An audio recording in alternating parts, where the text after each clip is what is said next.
out on the day following. So Thursday, Friday was Simchas Torah and Shmini Atzeres, and Shabbos Bereishis was a continuation of Shmini Atzeres and Simchas Torah. So it was a 3-day holiday. So the Rebbe Farbrengt twice, and in that Farbrengen, hold on a second.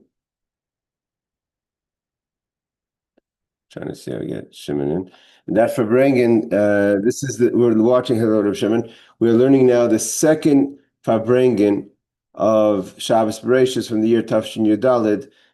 It says in the heading is a Hisvadus Hemshech, the continuation of Simchas Torah. Okay, so the Rebbe, it says over here, Kvo Kedusha's Admar, Shlita Natal Yadav Akdesha. The Rebbe washed his holy hands for the Suda, for a meal, for a washing meal.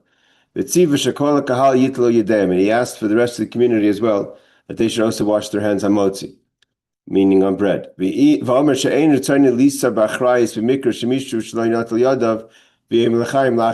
reason is because they were getting closer to night, to the evening, when it's forbidden to drink before Ma'ariv, unless you are in the middle of a suda, a meal, which is you eat bread. So he doesn't want to take any responsibility if someone's not going to wash and then forget and say l'chaim closer to when it's close to evening. And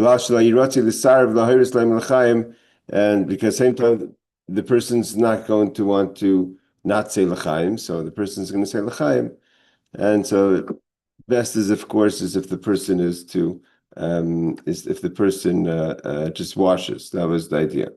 Okay, so he says like this. Doiver li'il, we spoke before, which again, this is a continuation of the Simchas Torah from Brengen, and so he spoke before. B'negei Teres Baal Shem Tov, the teaching of the Baal Shem Tov, shemaktim reishis b'riyas ha'olam lifnei reishis the Torah. That we know that there's the Jewish people are called reishis, the Torah is called reishis, the beginning, and the world, the beginning of creation, the world. That the beginning of the world comes before the beginning of Torah. Kidua shagam seider b'Torah hu b'diak. We know that there's an order in Torah, which means that the fact that the world was created first and the Torah was given only close to 2,000 years later. So therefore, we see that the world comes before Torah, meaning in the order of how it's been created, come into creation. From the fact that the world was created first, although it's brought down that the Torah is Kadmal Olam, the Torah existed before the world. But in actual and coming into the world, first the world was created, and then the Torah was given. So it means to say that there's something unique about the creation of the world versus even the giving of the Torah. I guess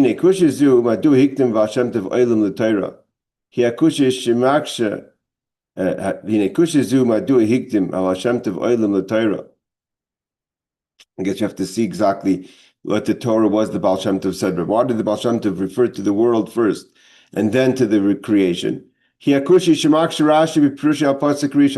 This question, this point is actually mentioned by Rashi and asked by Rashi, the first Rashi in the Torah, Bereishis bara, that the Rebbe quotes, is a famous idea, Heishan, and the Rebbe quotes that it says, Bereishis bara, Rabbi Yitzchak.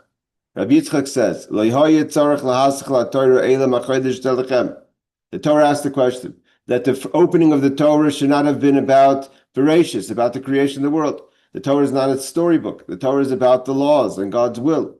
So why doesn't the Torah start with the first mitzvah of the Torah? What's the first mitzvah of the Torah? The laws of the new month, which is Achodesh Zelechem. This month for you is the first month. She mitzvah Rishayim Shinit Stav Yisrael. This is the first commandment that the Jewish people as a nation have been commanded, i.e. even circumcision and other commandments that we find mentioned in the Torah, like not eating from certain parts of the animal, the Gidanosha, that anyways was given again by God to Moshe on Sinai. So the first commandment to the Jewish people should have been Achodesh Zelechem. Because the point of the Torah, the Rebbe says, is that he's explaining Rashi's question, is to teach us, Sahirah, which means a lesson. So the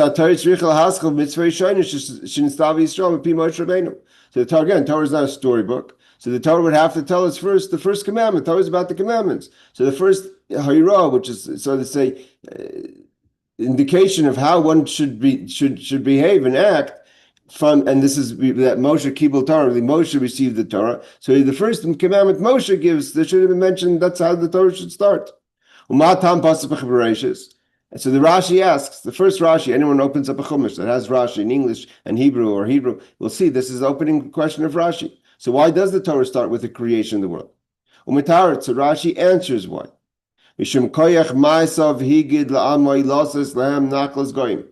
God wanted to show that koyach ma'asav, it's the power of his acts, that he was able to, that it explains why he gave what seemingly was an inheritance to the nation, to the Jewish people, i.e. the land of Eretz Yisrael.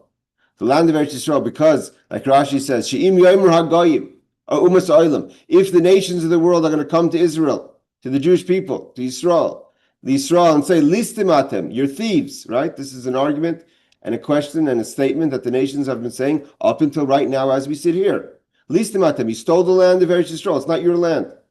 Shikavsha artis shivas hagoyim. The Jewish people, after leaving Egypt, went into Eretz Canaan, the land that the Canaanites, the seven nations lived there. And they drove them out, killed them, drove them out, and settled the land, and it became the land of Eretz Yisrael. So the nations will come and say to the Jewish people, you stole the land from the nations. So then they'll tell the nations,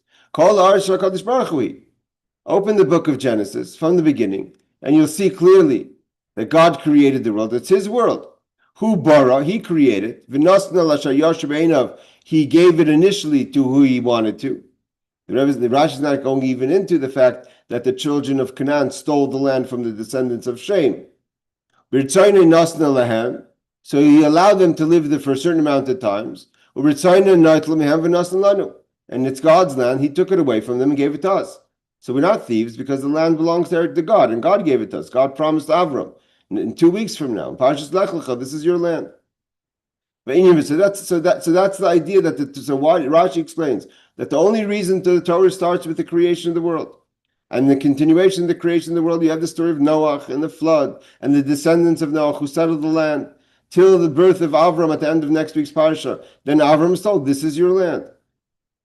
So he says, the idea is like this.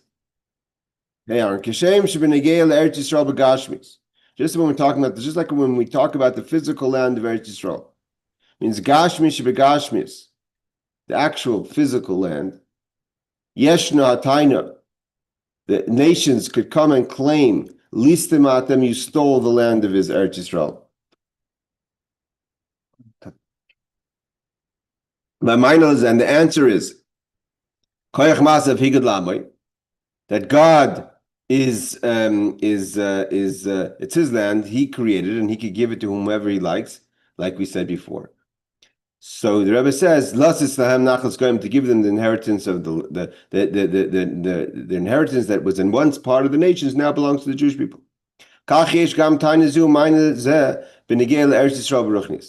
So the same thing, the nations don't just claim the land of Eretz Yisrael physically; they also claim the spiritual message of Eretz Yisrael. And there's the same question and the same answer, as we'll explain in a second. The Rebbe is going to explain first what's the difference between the physical land of Eretz Yisrael and the spiritual land of Eretz Yisrael. What's the difference between the physical land of Eretz Yisrael and the other nations, the other lands? Because about Eretz Yisrael it says, the Torah tells us, that Eretz Yisrael is a unique land that's unlike any other land. Why? The Torah says in Devarim, Moshe Rabbeinu tells the Jewish people, Tamid, this is a land that God constantly, God is monitoring and watching the land of Eretz Yisrael from the beginning till the end of the year. Meaning, not that God's just monitoring that what's happening in Eretz Yisrael, he checks on the beginning of the year. And then at the end of the year, he checks again what's going on in Eretz Yisrael. The entire time, the entire year, God is constantly paying attention specifically, more than he is seemingly to other places in the world, to Eretz Yisrael. That's what Moshe is saying. That there's a land, there's the whole world. God watches the whole world. But he specifically pays attention to Eretz Yisrael, from the beginning of the year to the end of the year, and all the days in between. And that's the same difference between the Jewish people and the nations of the world. When it comes to the Jewish people, the Torah tells us, of the nations, you should be a mamleches, a nation of priests and of holy people. Dahainu, Shebnei Yisrael heim mechaven l'shifta yisbarach kishem she'eretz Yisrael hu makim she'ein Hashem elikecha ba. So the Jewish people are a machain, are the place where God rests specifically. He wants them to be his mamlechas kohanim, his nation of priests and holy people. Just like Eretz Yisrael is unique in all the other lands, that God is monitoring the land of Eretz Yisrael constantly. Means if you want to say that, what do you mean that God's watching everything? So the God should have said God monitors the world. He says no. You should know. Moshe's telling them you're going to a land that's special and unique. What's special? It's a place that God is paying attention to specifically, on a much more much more focused level than he is of the rest of the lands. Because we know the Jewish people are like Eretz Yisrael. So here's the Rebbe starting to the idea, which is a known Hasidic idea that's taught by the Tzemach Tzedek, of Machta Eretz Yisrael. Means there's a concept of what's Eretz Yisrael, the land of the Jewish people, meaning to say a land of Mamlechas Kohanim Goy Kadosh, the land of a nation of priests and holy people. So just like Eretz Yisrael becomes a unique place, the Jewish people have an ability to turn the whole world into Eretz Yisrael, meaning a place for godliness. The Hainu Lasis Mikol Advarim Gashmi. A Jew has the ability to take anything physical, Shibisvivasan, that's in their area, Kalim Lelkus, vessels to God. Mochain l'shifta yisbarach, a place for God to rest. Shezeu inyan Eretz Yisrael beruchnis. That's what it means, a spiritual Eretz Yisrael. Eretz Yisrael means a place of God, a place that has godliness, that's revealed godliness in the physical space. And a Yid has an opportunity to do that while engaging in any physical thing around them that they can be engaged in, whether it's in your work, in your house, in your food, etc., to make it a place of Eretz Yisrael, a holy place. This will teach us what the rabbis have said. Says when the Mashiach comes, Eretz Yisrael is going to spread to all the other nations. The Chorein moving seemingly does make sense. How you do it's known. That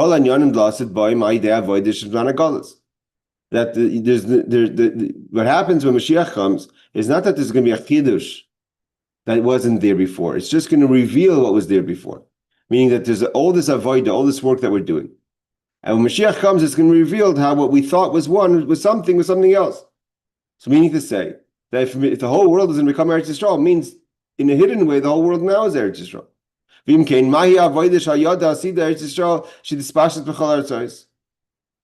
is it going to be that the whole world is going to turn to Eretz Yisrael?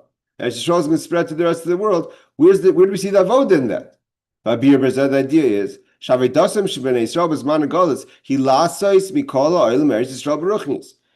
Mashiach comes, it's just going to change over from spiritual to physical. But while we're in the exile and the diaspora, wherever a person is, by engaging in Torah mitzvahs and turning the world into a vessel for godliness, that's to making it Eretz Yisrael Beruchnis, a spiritual Eretz Yisrael. And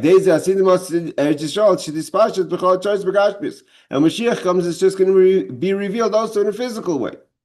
Uka as said before, so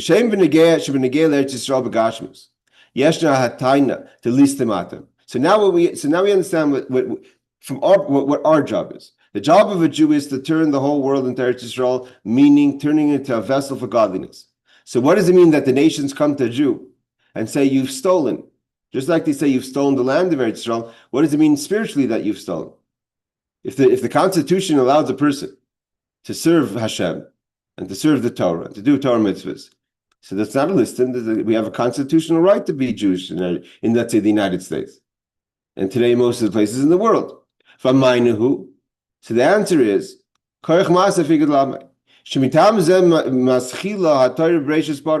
the Torah tells us, we answer, that why did the Torah start with Bereishis bara to teach us that we're not stealing a land spiritually by making it holy, because the whole world belongs to God.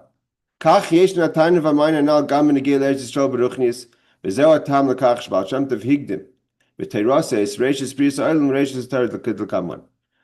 explain in a second. So the reason is because that in order for a Jew to do their avodah and to answer to the nations in our avodah and Torah mitzvahs in the world, making the world into Eretz Yisrael, meaning turning the physical space into a place of godliness, is because God started the Torah with Bereishis. Therefore, it's important that the Baal Shem Tov in the Torah that the Rebbe is alluding to talks about the creation of the world first and then about Torah.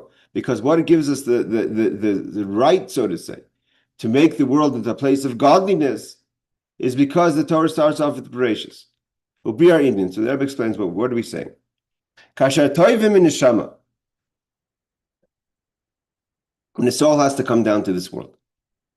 And God tells this person, so to say, toivim means demanded. Go out, your job is come down, be born. Go into the world, do Torah mitzvahs, turn the world into a land of Eretz Yisrael, in a land of godliness, beruchni, spiritual. Lasik b'dvarim gashmim, go out there, like everyone else, engage in whatever it is, the physical world. But you don't just behave that everything physical is physical and spiritual is separate. Go out and make the physical things that you engage in into vessels for godliness. So the soul answers back to God. Why do I have to go out there and engage in physical things and be tempted, etc., etc.? I'm not interested. I just want to stay. I want to stay in the base medrash. I want to stay in the shul. I want to stay learning a whole day. I want to stay connected to God. You want me to go out there to the world and turn the world into a place of godliness? I have no interest in that. And Hashem Atayanas, the soul continues to explain. Pashtani es kasnati. I took off, so to say, my garment. How do you want me to put it back on? I mean, I don't want to be part of this whole world. I don't want to go. I want to enclose myself in this world. Because Rav, it was so difficult for me. I was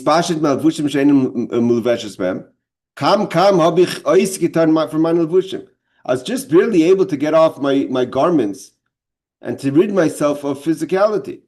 And now you want me to go back into the world and to clothe myself again to physicalities? Let me just stay. I'm not interested in this whole exercise. Rechatzti Esragli is quoting from the verse from Shir Hashirim. Rechatzti Esragli, I washed my feet. You want me to make them dirty again? It's like you're asking a person who just took a shower, just cleaned themselves, to go back out and then start schlepping garbage. I'm not interested. I took off my garments. I'm a new neshama. I did whatever I had to do my first time around, so to say. Now you ask me to go back to the world, to again enclose myself in these things. I just washed my feet. You want me to get them dirty again? I feel even the feet that I walk on the ground. Because I walk on the ground, things attach themselves to my feet. I washed them. I cleaned myself up totally from this world. What do you want from me? To go back and walk on the ground in the world and get dirty again. To go out there into the physical of the world. How do you want me to get them dirty again? The neshama says to God, give me a second to breathe. I just got out of this situation. Tayanis and Neshama, the soul says, Masmik shetoivim menu lasik binyanim elu yoim shalom, laila shalom, shana shlema, achalpachas hanechli rega echad, hanechli lishar rega echad b'zvegas alikus. The Rebbe is kind of saying like this, just the Rebbe is obviously talking out, that every time a person, so to say, takes a break, every time a person kind of wants to just take 5 minutes to breathe, to unclothe themselves, to cleanse themselves from this world. The soul says, give me an hour, give me a day, give me 5 minutes to just be connected to God. What's this demand 24/7 to go out there and change the world? Like the Rebbe says, give me a second, leave me alone for a little bit. You asked me to do this every day, every night, every year. Let me just, give me a break. Let me stay a few minutes into Alikus. That means the Rebbe is crying when he says this. Yeah, he says, if you're the Rebbe is crying on behalf of the souls of the Jewish people. What's this constant need to go out there and engage in the world and change the world? Give me 5 minutes alone to daven and to learn to be a little spiritual. I unclothe myself, I cleanse myself. He asked me to get dressed again, go back out to the world. So they say, no. Loi. Too bad. That's not the way it is. The Atmas Mahus, the essence of God, is standing there, knocking or pounding on the door. No. You can't take a break. On the other side of the door that you want to close and give yourself a 5 minutes break from being out in the world is standing a child, a Jewish child. Doesn't know anything about Yiddishkeit. You have to go out there and find him and teach him or her. And you can't just go out there and grab a chumash and start teaching that child chumash. The kid's not going to be interested. Go out there and play baseball with him for a half hour.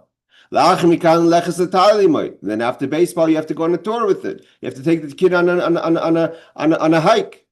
Then you have to go buy the child a present, candies. And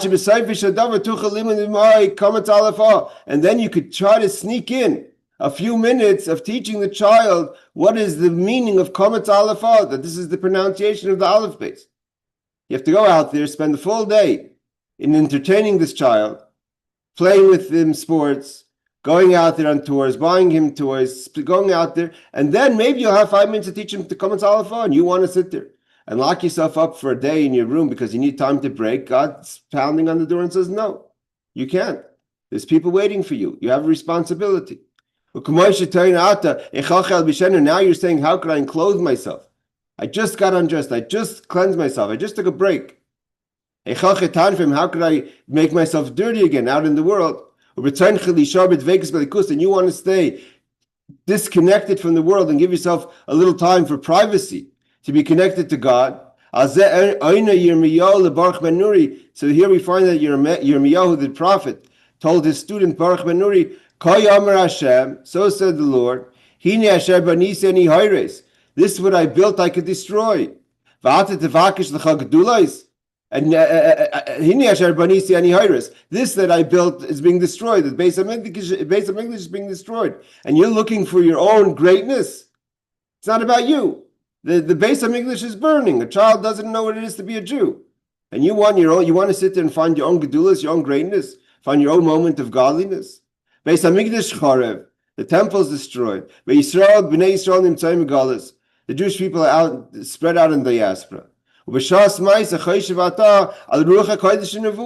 what's bothering you? Where's holiness? Where's prophecy? So the God's not accepting the argument of the soul. The neshama argues back. He says, "Inyani hagashmis, do you want me to go out to the world, the physical world? The world doesn't belong to the Jewish people.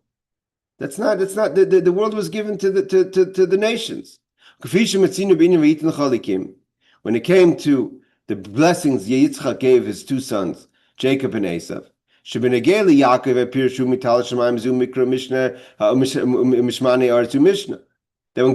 when Yitzchak blesses his son Yaakov, and he says from the dew of heaven and from the fat of the land, this is referring to the written oral law, that the blessing is in Torah.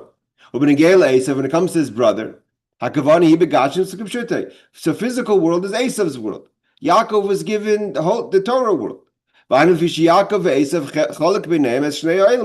Because they made a deal, they made a bargain, they made an agreement.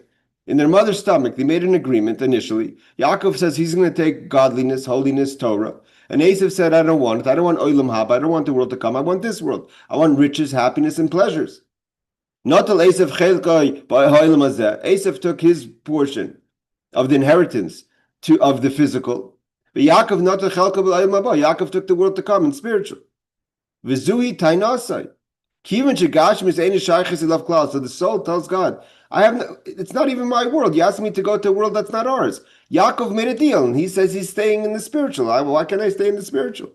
Gashmi is physical things, and shaychus ilav klal has nothing to do with me. In Cain, if that's the case, madua noisim layashiras. The Rebbe says that the Rebbe's going on a really spiritual soul here.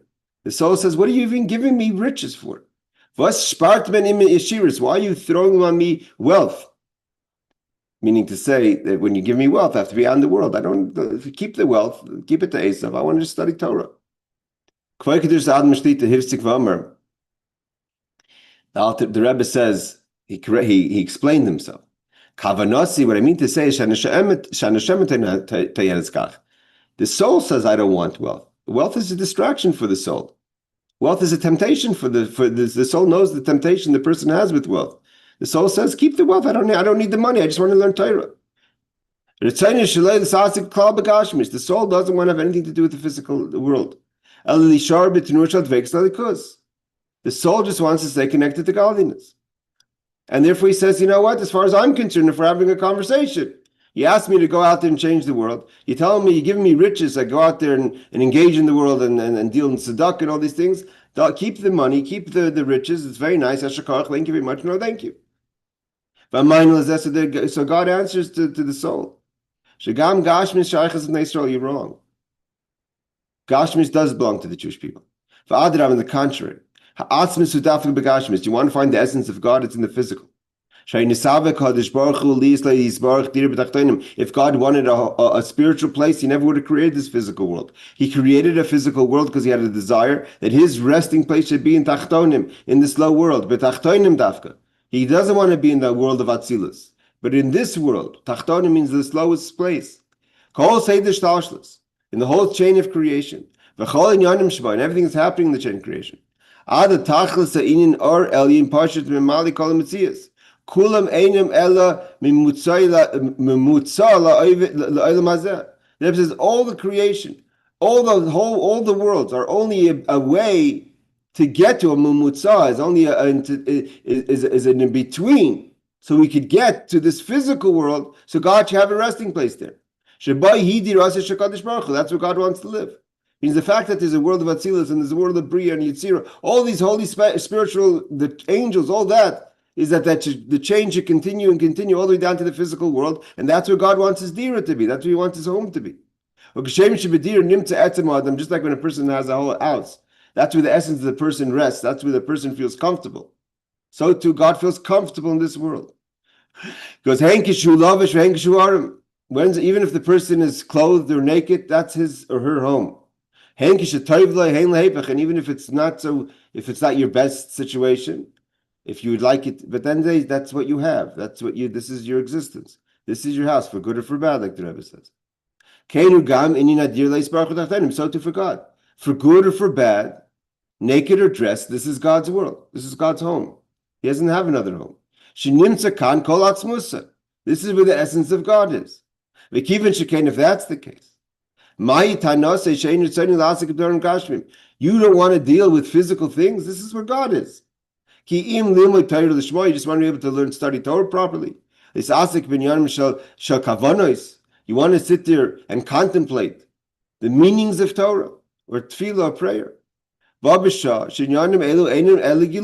are only revelations. But when you turn a physical thing, when you study with a child who doesn't know anything about godliness or about Yiddishkeit, about Judaism, and you teach them about Judaism, and you sacrifice your own achievements and your own connections and your own contemplations, that's where the essence is. Anything else is only revelations. And Chassidus explains this is the difference between Atzmus and Giluyim. Yeah, in the Garden of Eden, there's much more revelation of godliness. So you walk around this world, you don't see God. You stand in the Garden of Eden, everything is godliness. But that's not where he is. That's all revelations. The essence of God wants to be found specifically in this low place that we make those choices and those sacrifices. So you want to have a connection to the Atzmus, to the essence of God. That you're going to find when you close your own book, and you close your own siddur, and you take off your talis on film, and you teach a child Kametz Alefot, something simple. Just teaching a child how to read the Shema Yisrael is when you connect to the essence versus sitting for hours contemplating about godliness in isolation or in the synagogue. This is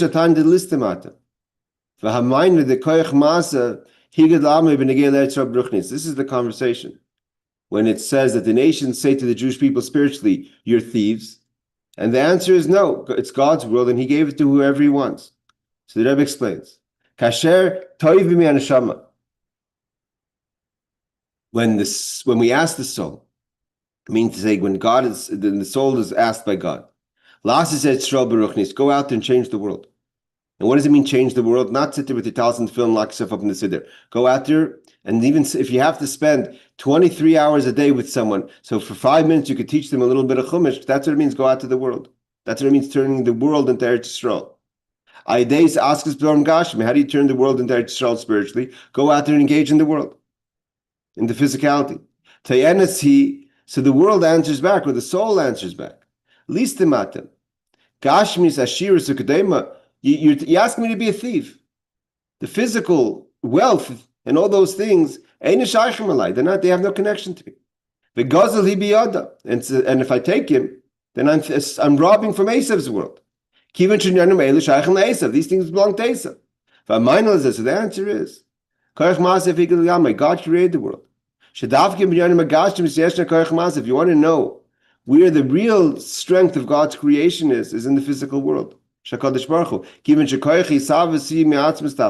fact that it's a physical world, that only comes from the essence of God. And he told the Jewish people, he taught them. Higid means he gives over. There's different ways of communication in Hebrew, in Lashon HaKodesh. There's Amira, Dibur, Haggadah. Haggadah is a very deep way of communication. So when the Torah says, Koich Masav, Higid La'amoy, from the word Haggadah, he gave over to the Jewish people that they should know, that you want to know where the Koich Masav is, you want to know the power of God's actions is in the physical world. And he said, you, that nachla, that inheritance, that you think belongs only to Esav, to the nations, is all God created, Kadesh B'nai Yisrael, because God specifically made it so that it starts off as the physical world for Esav, but he took it away and gave it to the Jewish person could go and turn what the rest of the world looks as a physical space into a spiritual opportunity. And just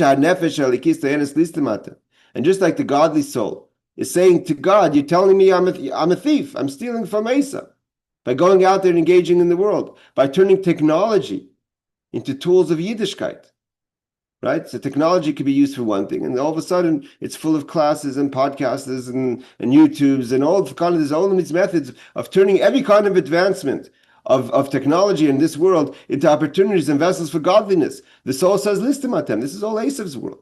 You ask me to steal this from the nations. So too, the animal soul says the same thing. So here we have, the Rebbe says two things. The godly soul is not interested. The godly soul says to God, don't bless me with wealth. I don't need wealth. It's a distraction. It's a complication. It's not my world. If you just give me a glass of water and a piece of bread and let me sit and learn and contemplate in the Beis Medrash and learn, study Torah and think Chassidus, I'm happy. And God says, no, Koich Ma'asav Higad. You want to know what Koich Ma'asav is? You want to know where God's real strength is in the inheritance of the people. And at the same time, the Rebbe says, so too the Goyish B'kirbecha, the Gentile within you, the Nefesh Bahamas, the animal soul, also says, whoa, time out. You're telling me that the godly soul has to take all the physical world into godliness? I want to enjoy life. There's parts of the world that I want to enjoy. You tell me I can't enjoy life for the sake of life. I have to turn every encounter and every opportunity into something of Yiddishkeit and godliness? Listimatem. You stole from me. You stole my world. The Nefesh Bahamas says I have my own world, the things that I like. The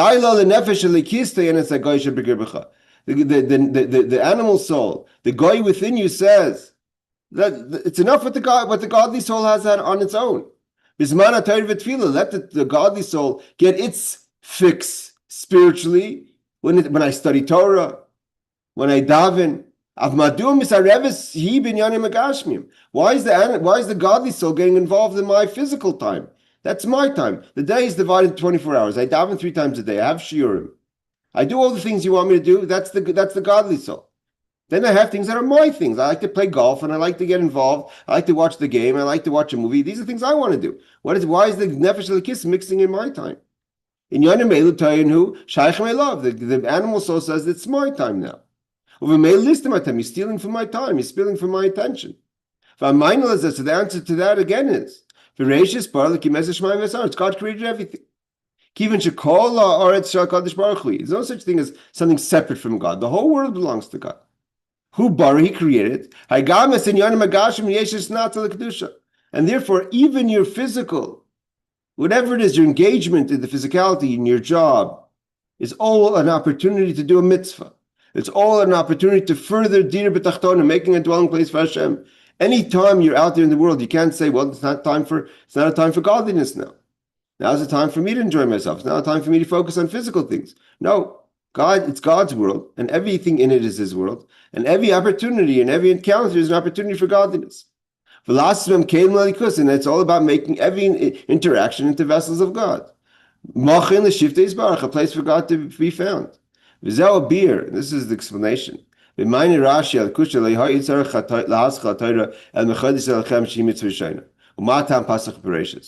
This is also explains what Rashi means when he says that the Torah itself should have started with the first law of Torah. Why does the Torah start with the creation? Because here the Rebbe explains that it's not just that it's giving us, so to say, feed, giving us material to answer. How could it be? And for what reason is a chodesh zelachem? Why is there a mitzvah? Means that the person who separates physical from spiritual has the question: why would the Torah start from Bereishis? The Torah is about mitzvahs. That the Torah starts with mitzvahs. The answer is: how could you have a chodesh zelachem? What's the whole purpose of the mitzvahs? It's because Bereishis baralikim, because God created the world. The mitzvahs are meant not to be separate from the world. The mitzvahs are meant to turn that world into a vessel of godliness. Why is there a chodesh zelachem? Why is there the mitzvah of in the Torah? Mitzvah Rishona, the close in Kiyom mitzvahs and in general the mitzvahs. In order to properly understand what it means to do a mitzvah, and in order for us to actually be able to do a mitzvah, we first have to start with the Bereishis of creation. If we don't understand, if you look at the Torah as something separate from creation, and the Torah starts from the mitzvahs, so then the world says, what do you mean? You stole. What are you getting involved? Why are you bringing your godliness, your Yiddishkeit, your Judaism to the world? You're stealing from our time. Go to your synagogues. Right? What did the Paroi say to Moshe? Go to your job. You're supposed to learn in the yeshiva. What are you coming here mixing into to the politics of Egypt? And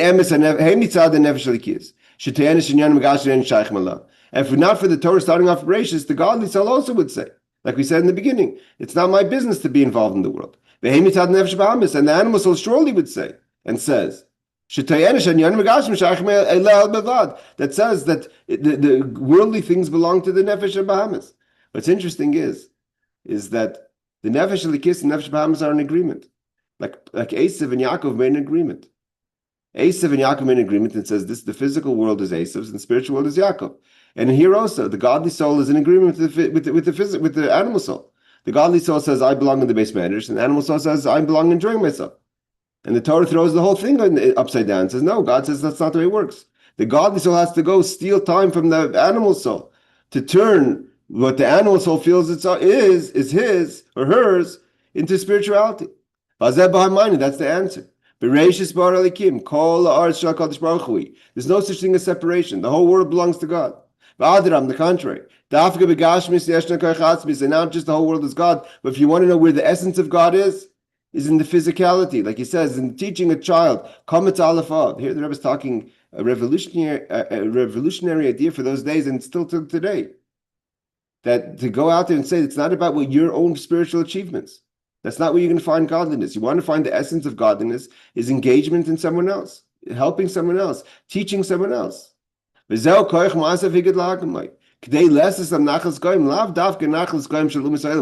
talking about turning the nations of the nations. Also the nation within you, the Gentile within you. The body and the animal soul that wants to be separated. The Rebbe says, Mesaprim, it's a beautiful end to the Sicha. Mesaprim, the story was told, the Friedrich Rebbe tells the story. This Reb Shmuel Munkus. Reb Shmuel Munkus was a famous chassid of the Alter Rebbe. He was known a bit as a jokester. He was always making jokes and lightening up the situation. The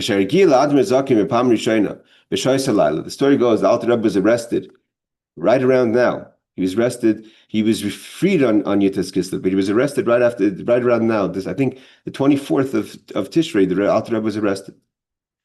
So they came at night to arrest the Alter Rebbe for counter government activity in supporting Eretz Yisrael, etc. But it was really all about teaching Chassidus.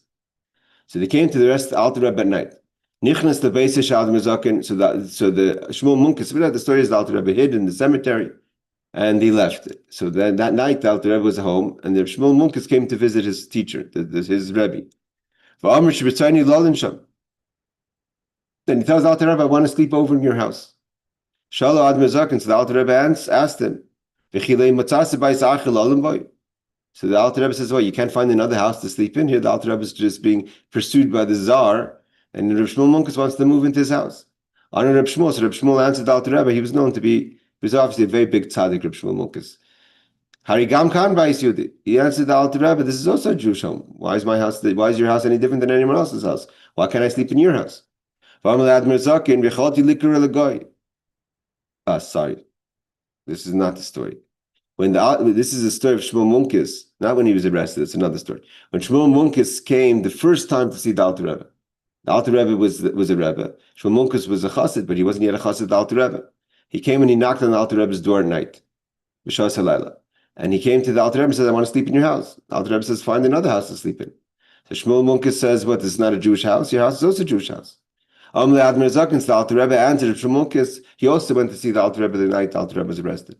If you don't leave my house, he was like squatting in his house. He says, if you don't leave my house, I'm going to call my Gentile attendant. He's going to throw you out. He's going to throw you out. He spars Reb Shmuel bebechi. So the Rebbe says, hat sich vernande geweint. Reb Shmuel started to cry, and he said, he said to the Rebbe, Hagoy sheli godel hagoy shlechem. It was all cryptic talk. He says, my Gentile is bigger than your Gentile. Meaning to say, he was telling the Rebbe that the reason he wants to be in the Rebbe's house is because he has a big Gentile inside of him. He has the big Nefesh Bahamas, and he needs the Rebbe to help him to fix it, to get it under control. The Alter Rebbe says, I'm going to call my Gentile. The Shmuel says, my Gentile is bigger than your Gentile. And of course, the Alter Rebbe let him stay, and he became a big chassid. It's not enough to deal with your own godly soul. But the point of the godly soul is to engage in your animal soul within you and your body. And that's how you go. You want to know how you conquer the world is when you first conquer yourself. And that's why the Baal Shem Tov, Magdim v'Teirasis in the Torah, in this teaching of the Baal Shem Tov that we didn't learn today. The Rebbe must have spoken about it either in Simchas Torah or Shabbos Bereishis in the first Farbrengen. That the Baal Shem Tov talks first about the creation of the world before the giving of the Torah. Just like the Torah starts with worldly things. It shows us that it's the strength of the world versus Torah. Because if you just looked at it from the perspective of Torah, we would only look at spirituality. The fact that the Torah starts with the physical creation of the world, is to teach us that that's where the kavan is. When you have to decide where am I putting my focus? What's my drive? What's my goals? What's the kavanah? What's the intention for me? Is how do you turn the world into a place of godliness? And that's why that comes first before the Torah. Let's just finish this last paragraph. That's what the Baal Shem continues to say. That Spheres HaKeseri Reishis, Spheres HaChachmi Reishis. Reishis Spheres HaKeseri Hi Olam, Reishis Spheres HaChachmi Hi G-dly. That there's the crown and there's the wisdom. The beginning of the crown is the world, is concealment. And the beginning of wisdom is revelation. Olam Shar Shebikeser. The world that seemingly conceals godliness. That's connected even deeper than Chachma. Chachma, we know, is God's wisdom. Deeper than God's wisdom is his crown. The crown represents the desire and want of Hashem. Shulamayel mechachma, and that's higher than God's wisdom, which is the source of Torah. It says Bereishis bar alikim that the Torah comes from the Chachma. Torah mechachma nafkes. But we don't see that God's desires in the world. It's concealed. That's why the world is called Helem, concealment. Olam is from the Lashon Helem. When it comes to Torah, we see clearly this is God's wisdom. Why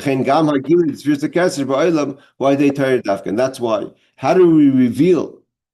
How do we know that Bereishis bar alikim? That's how Torah starts off. Al piza yuvim gamkin hemshech divrei Baal Shem Tov. Sham reishis chachma yiras Hashem. Shlachur pasuk zayni kashelam v'ulef neza. V'chtei Torah shinyan chachma tigalis inyan apim shalaylam harzeh aidei inin hayir dafka. What is it? Why do we say reishis chachma yiras Hashem? How do we show that the intention of the world, and we reveal it through Torah, is about the concealment of what God's real desire in the world is only if the wisdom is connected with fear of God. Bereishis chachma yiras Hashem, at the beginning of your wisdom, if you don't have fear of God, then you're going to separate the Torah from the world. But when a person has fear of God, Talmud explains, when a person has fear of God, it makes the person, he or she, to avoid what's bad and to do what's good. You seek peace and pursue it. Like the Baal Shem Tov says, what does it mean to make peace? To make peace between the physical and the spiritual. So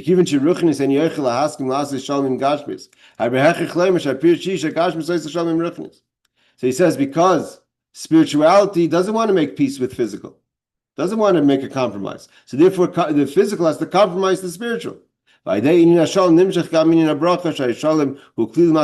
person is able to make completion and make unity between the physical and the spiritual in the way that the physical agrees with the spiritual, so then you have a vessel for blessing, like it says,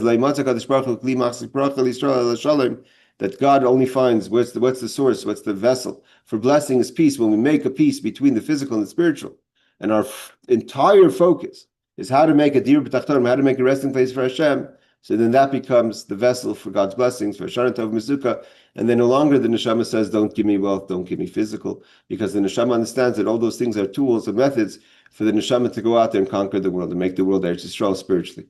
All right, so it's a beautiful Sicha, a beautiful talk. The idea is obvious.